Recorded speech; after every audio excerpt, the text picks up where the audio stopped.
तुम्ही मोठं स्वप्न बघता, पण मनाच्या एका कोपऱ्यामध्ये आवाज येतो, हे माझ्यासारख्या व्यक्तीला मिळेल का? जर हा आवाज तुमच्या अंतर्मनातून आला असेल तर तुमची अडचण तुमचं मोठं स्वप्न किंवा ड्रीम नाही आहे, तर तुमचा स्वतःबद्दलचा विश्वास आहे. समजा तुम्ही म्हणता मला भरपूर पैसा कमवायचा आहे, पण आतून विचार येतो माझ्याकडून हे होईल का? माझं बॅकग्राऊंड तर साधं आहे, माझ्यासारखे लोक इतके सक्सेसफुल होत नाहीत. किंवा तुम्हाला एक सुंदर रिलेशनशिप हवा आहे, नातेसंबंध हवा आहे, पण मन म्हणतं माझ्यावर खरंच कोण मनापासून प्रेम करेल का? किंवा तुम्हाला मोठा बिझनेस उभा करायचा आहे, पण आतून आवाज येतो मी त्यासाठी पुरेसा किंवा कॅपेबल आहे का? बाहेरून तुम्ही मॅनिफेस्टेशन करत असता, पण आतून तुम्ही स्वतःलाच रिजेक्ट करत असता.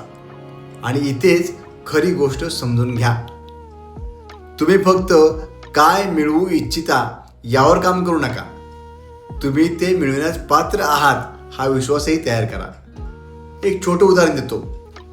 एखाद्याचं 1 कोटीचं ड्रीम आहे, पण त्याच्याकडे 1,000 रुपये आले तरीही तो म्हणतो माझं नशीबच खराब आहे. तर त्याची समस्या फक्त पैसा नाही, तर त्याची मनी आयडेंटिटी आहे. त्याला स्वतःला नवीन प्रश्न विचारायला सुरुवात करावी लागेल. मी अधिक चांगल्या आयुष्याचा स्वीकार करण्यास तयार आहे का? लक्षात ठेवा, सेल्फ वर्थ म्हणजे इगो नाही.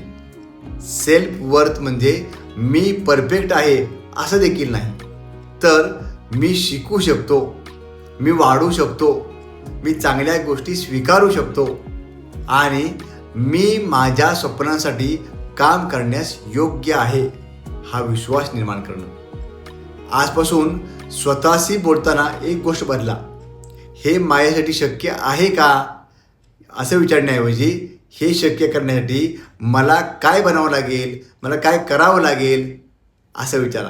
कारण तुमच्या स्वप्नांची सुरुवात बाहेरच्या जगात होत नाही, तर ते तुमच्या मनामध्ये होते. आणि जेव्हा तुम्ही स्वतःवर विश्वासावर सुरुवात करता तेव्हा तुमची ॲक्शन बदलते, तुमची एनर्जी बदलते आणि तुमच्या शक्यताही बदलायला सुरुवात होते.